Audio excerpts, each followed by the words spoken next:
Double pump, simply put, is your way to initiate the bow and stern as easy as possible, whether you're using it in flat water or in white water. The reason it's called the double pump is because your first pump is lifting your bow or stern in the air, and the second one is smashing it in the water. Basically, it'd be like a hammer. It's a lot easier to hammer a nail in if you lift the hammer high first and then slam it down than it is just to put your hammer on the nail and try to push it in, right? It's the same thing trying to get your bow in the water or stern in the water. If you lift it up high and slam it down, you've got a lot more momentum to get the bow or stern to slam through the water than you do if you don't lift it. So the higher you lift it, the more momentum you've got.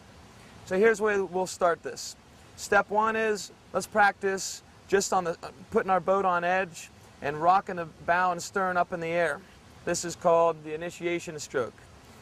Keep your weight over the boat, put your paddle out to the side, drop your edge about 45 degrees, do a forward sweep, lean back, and lift your knees all at the same time. Your bow goes up in the air. But it's unlike the lean clean, instead of scooping it out, let the bow fall. The volume of your stern is going to pop the stern out, and it's going to cause the bow to fall. What we want to do is be able to assist the bow falling.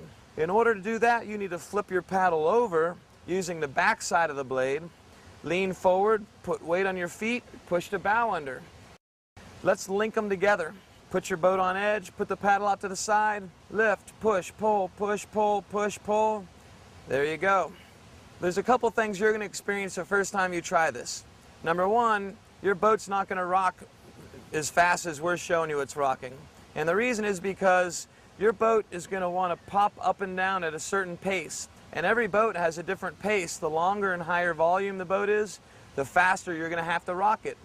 It's basically you're trying to achieve resonance. You push your bow under the water. If you just relax, it's going to pop out at a certain speed. You need to switch and pull the stern under at the same time that your bow's popping out. Your stern's going to hit, and it's going to want to pop out. You need to assist it, not fight it. All right, we practiced the initiation stroke.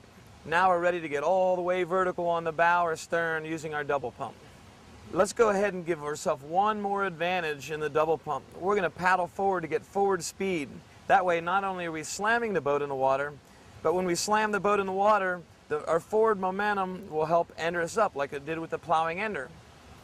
Paddle forward, drop your edge about 30 to 45 degrees, lift the bow up, drop your edge a little bit more, slam the bow in. Let's do the same thing backwards. Paddle backwards, do a back sweep to lift the stern up. Of course, you're going to drop your edge again, 30 to 45 degrees, slam the bow in. You're vertical. Very good. If this is not what you've experienced in the past, or this isn't what you're experiencing right now, here's the mistakes you're making. If your weight's not over the boat, your boat's going to pirouette and you're going to fall on your head. If you don't drop enough edge, your bow or stern is just going to slap the water. It's not going to slice through. So you're not going to get vertical. Instead, your boat is just going to slap the water and stop.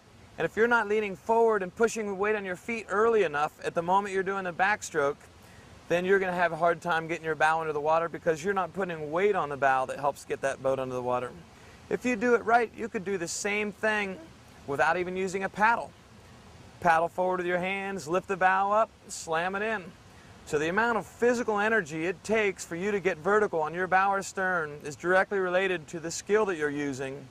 Not necessarily the strongest people are able to do the bow or stern initiations the easiest. It's all technique.